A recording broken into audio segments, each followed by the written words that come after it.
everybody wants to get united. Like, what we gotta do is meet everybody on 149th Street at the bench. In graffiti, what matters more? Somebody's style or getting up? Can a writer go commercial and still be respected? Does the gallery scene kind of discredit somebody's street credibility and what they may have done in the streets? And is graffiti able to go mainstream and still keep what made it special? Let me know your thoughts about these in the comments down below, because these are questions that Youfo, a good friend of the channel, went ahead and asked in his previous video, which I'll link in the description down below and in the pinned comment. Go ahead and give that video a watch. It's a pretty good video, and although it's about Coke, this video is not going to have anything to do with that guy. But this question is bigger than that. And keep in mind, everything I say in this video is just opinion based off of like what I've experienced, what I've seen, you know, in the graffiti community, so on and so forth. None of this is like necessarily fact. So I'd love to hear your guys' thoughts on it. But to tackle the very first question, what matters more, style or getting up? Personally, I don't really think those two are in contention with one another. Obviously, both are very important. Let's kind of refine this down to just writers. You have writers out there who have absurd styles and they don't get up all that often, but their work is really sick, and as a result, it's more so quality versus quantity. Whether you're looking at their hand styles, whether you're looking at their throwies, whether you're looking at their pieces, they get up, and whenever they do, it's always dope, even though they may not get up all the time. Then you have people who have very simple looking letters. For example, I mean, just look at JA, or let's look at good old PK. Both of them have very simplistic work that isn't really all that stylish either. It's, you know, once again, bare bones. There's not much in terms of style, but they get up a ridiculous amount. So in these cases, getting up matters a lot more. Personally, I feel if you're going to take the side of getting up means more, then your work almost has to hit a certain base level. Now that base level is very easy to hit. I mean, any writer can hit it within the first year of doing graffiti. It's not a hard standard to hit as far as your skill level is concerned, but once you hit that, you're golden. Your work doesn't have to surpass beyond that point if your focus is only to get up. And once again, remember, we are talking specifically about writers for now. Now, if you're taking the stance of style matters more, then that bar of quality is highly raised. And to compensate for that, you don't necessarily have to get up as much. There's plenty of writers that have phenomenal stuff when they do get up, they just don't get up all the time. Their style is recognizable, you know, they may never be king, but when they do hit the streets, people know, you know, people see it, they notice it, and they remember it. And there's a quality to that, you know?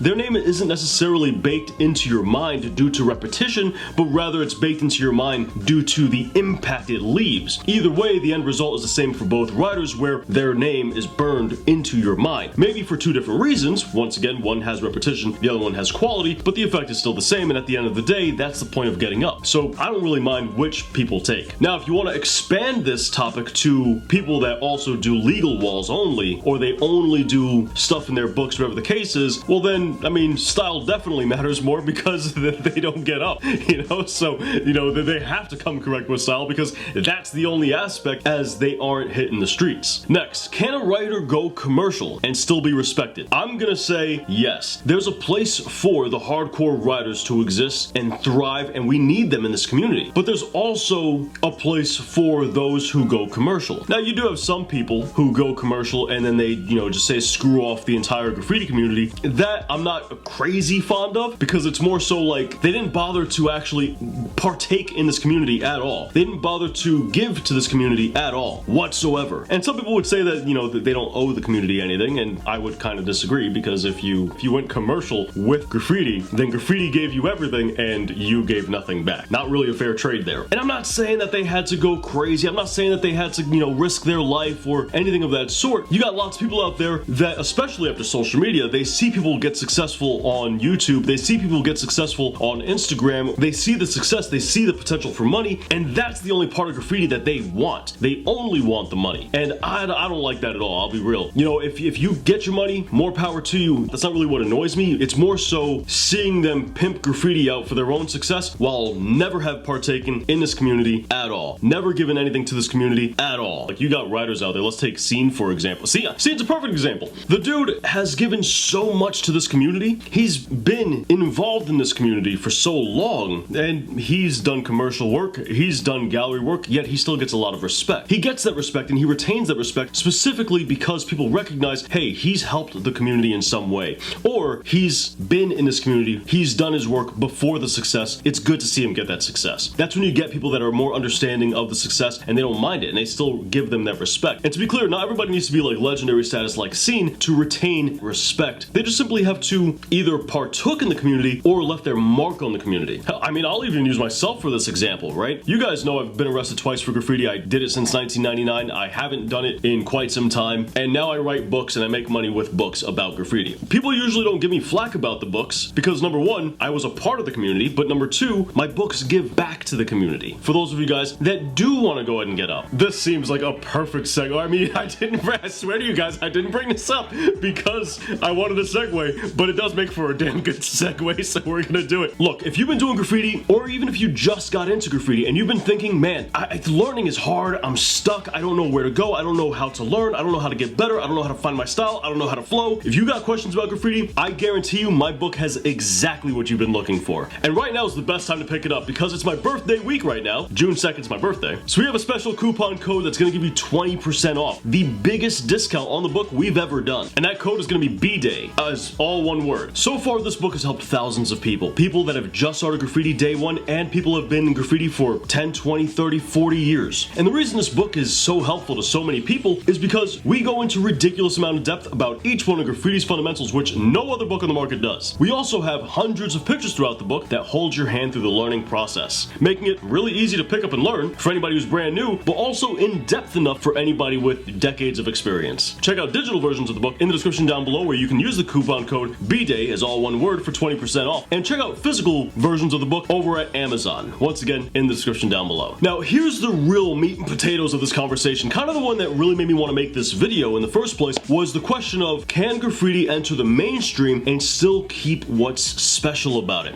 Now, part of what's special about graffiti is this community. And this community is more than just a culmination of people. It's a lifestyle for an art form that's related to it. You know, for a lot of us, graffiti isn't just the art side of things. We don't just aspire to get a dope tag for the sake of having a dope tag. We get a dope tag for the sake of putting it up and having a dope tag on a wall that could garner us respect. Same thing with our throwies, same thing with our pieces, right? That comes with inherent risk if you're a writer. That comes with an inherent danger. And that's where the way of life part comes into it. And the mainstream side of things strips all of that away. That danger and that risk is what gives people respect. That's what people respect about writers. Now, sure, don't get me wrong, people respect the style as well, right? You can have a dope style, never risk anything in your life, and people still give you respect. Yes. But the reason people like J.A. get the respect they get is because you see his work and you go, that guy got up a lot, which translates to that guy has risked his life or risked his freedom a ton of times for the sake of his name. That deserves respect. That's how this community works. When you go into the mainstream, you get rid of that. There is no more risk. There is no more danger involved. And as a result, there's oftentimes a huge lack of respect as well. Now, all of that is really just for the individual who's going into the mainstream. But if we take the individual out of it and we look just at graffiti as a whole, going mainstream versus not being mainstream, being more underground, then I don't think the two have any impact on one another. Yes, graffiti goes mainstream, and what does it do for graffiti here in the underground? Nothing. The layman doesn't care. The layman doesn't have their perspective changed on the graffiti that's promoting something versus graffiti on the wall. To them, it's just graffiti. They don't think about it nearly as much as graffiti artists may think they think about it. For the writers, sure, they may see graffiti in the mainstream and they might have a little disgust in the back of their throat, but they're just gonna go out at night anyway and still catch their spot, still do their thing, still rock their hand styles throwies, right? So it doesn't really change the dynamic. It almost becomes two different entities that, yes, are reflections of one another, but aren't necessarily the same. And if you ask me, the mainstream graffiti will always be a hollowed out version of the underground scene in graffiti. I've always said for years now, the underground scene is where the culture happens. It's where the community is. And sure, you can have a community at the graph jams and all that. That's nice. That's a different community. And the two can coexist. The two can definitely mingle, and there could be a lot of overlap, but they're just not the same community. So those are my thoughts on the topic. But dudes, let me know what you think in the comments down below. I imagine this is a pretty debatable topic in many different ways. A lot of people would probably have a lot of different points for either side of things, and I'd love to hear it. So let's start a bit of a discussion down below. And